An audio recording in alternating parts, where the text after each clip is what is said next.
Good morning, children. Good morning, teacher.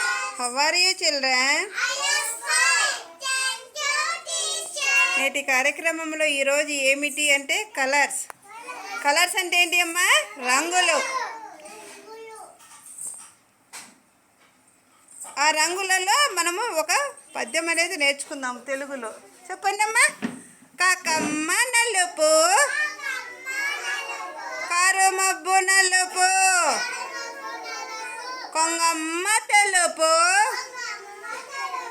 కోడిగుడ్డు తెలుపు, చిలక ముక్కు ఎరుపు, దానిమ్మ ఎరుపు, చిలకమ్మ పచ్చన, చెట్లన్నీ పచ్చన, దబ్బ పండు పసుపు, బంగారం పసుపు. ఓకేనా పిల్లలు?